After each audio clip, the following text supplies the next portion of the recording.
We at Mahindra, we are already in the market in terms of LMM, last mile mobility, and then we also have some testing facility, innovation center in Bangalore, and I belong from Mahindra World City, MRV, Chennai.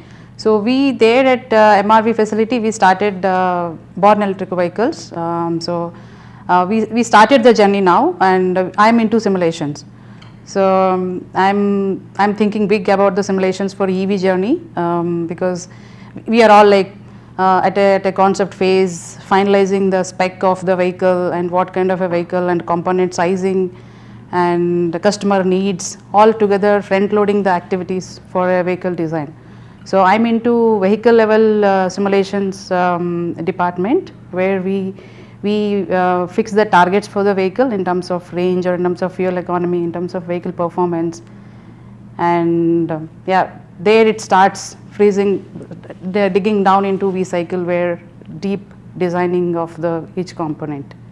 Definitely, I think everybody is realizing now the need of a simulation or an advantage of a simulation, especially at a very initial stage of product development. I mean, simulation is everywhere. I mean, at the start of the product development cycle and the middle of the product development cycle and end of the product development cycle. At every phase, it has its own importance.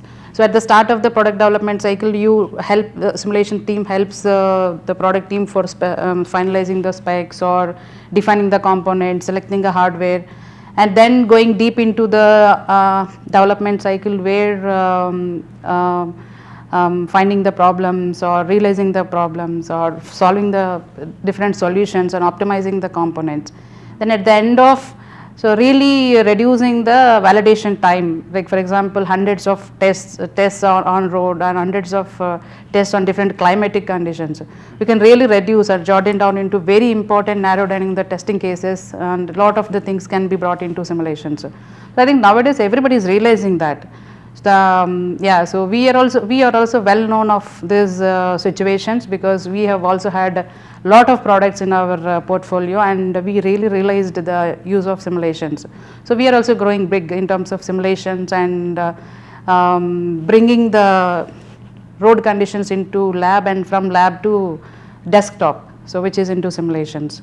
The real challenges are initial investment in terms of grooming the people into simulations area, where the product itself is not available, and people to be attaching to the simulation group itself is very difficult initial phase, because seeing is believing for most of the people, right? So you don't even see the component, you don't even see the product, but people has to be running the use cases of the particular component. I mean, you need to have real imagination skills for the people who is working in the department. So grooming them into that level and making them capable enough to start running into the simulations, that's a real challenge, I would say. And other than that, initial investment, as I said, I mean, buying the softwares and investment about the softwares, and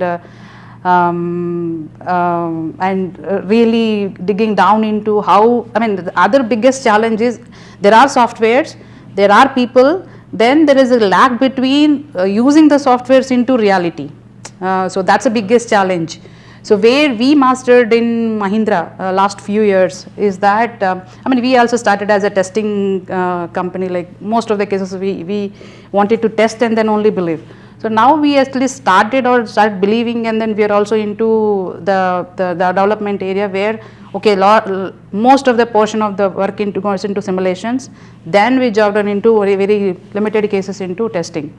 So that's like, how do you bring the simulations into reality? So you need to bridge the gap with your product knowledge or testing experience. So we have to bring the experience, engineering knowledge into simulations to bridge the gap between real product and the simulations. Simulations is nothing but a science, right? So real product is like, nothing will be visible outside, but you only see the results. So we need to really bridge both. I would say, see, for any business, cost, time and effort, right? So at the end it comes to cost and time, of course effort, right? But then so I would say, and quality, the other most important thing. So where the simulation tools can really contribute in all these three.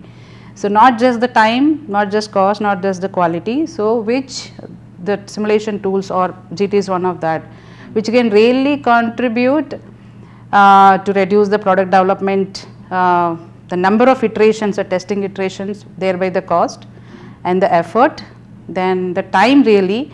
So it can reduce a lot of test cases which are not required to run, or the lot of iterations in the component development can be reduced a lot with simulations, which thereby time and product development time can be improved a lot.